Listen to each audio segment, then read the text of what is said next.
As an ERPA, here are my top 3 thoughts on the Charlie Kirk incident earlier this week. First off, in a purely medical standpoint, as an ERPA, Charlie had maybe 5 minutes at most to survive the injury he sustained. To have a gunshot wound with the caliber of bullet that was used that hit the neck in the way it did, his carotid and jugular, which are the artery and vein in the neck, were likely severed instantly. These two vessels account for about 1 liter of blood a minute. So in a healthy male, there's about 5 to 5.5 liters. So he had about 5 minutes before he completely exsanguinated or bled out.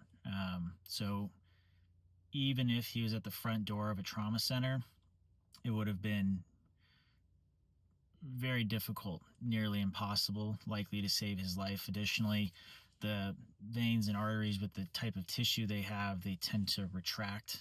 So they would retract upwards or downwards, making them very hard to cross clamp or clamp off to prevent more bleeding. And you have flow coming from the other side. So even if you cut off flow here, you still have flow coming around and out the other side. So unfortunately, he had likely minutes.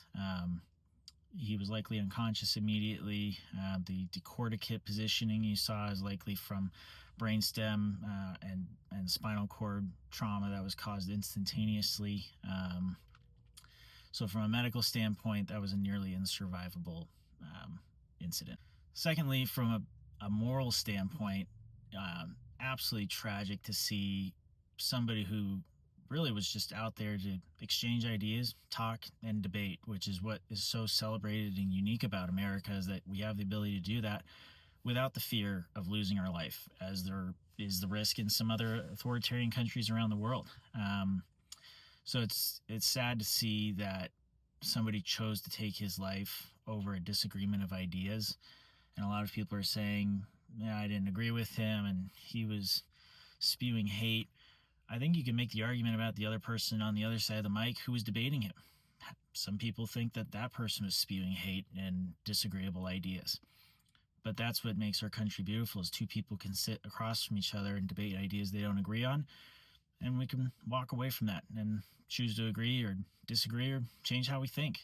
So it's disheartening to see that somebody who's not even in an elected office, had to go through this. Wife, young family.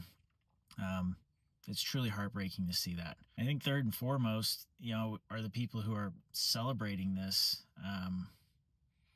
There's absolutely no place for that. To wish death upon somebody, to celebrate death of somebody, that's irreprehensible. I think that the moral fabric of our country is showing when things like that are occurring.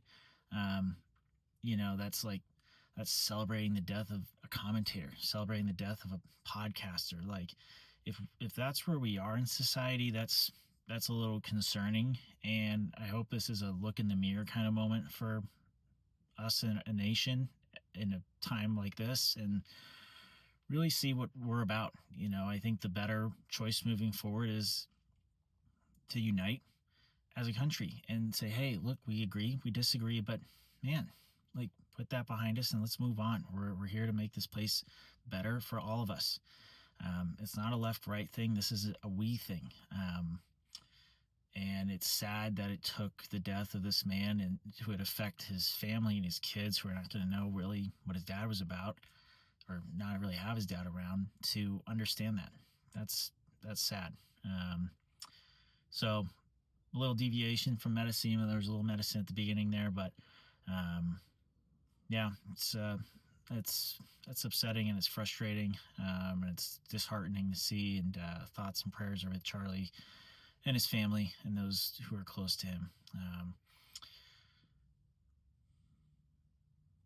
Yeah.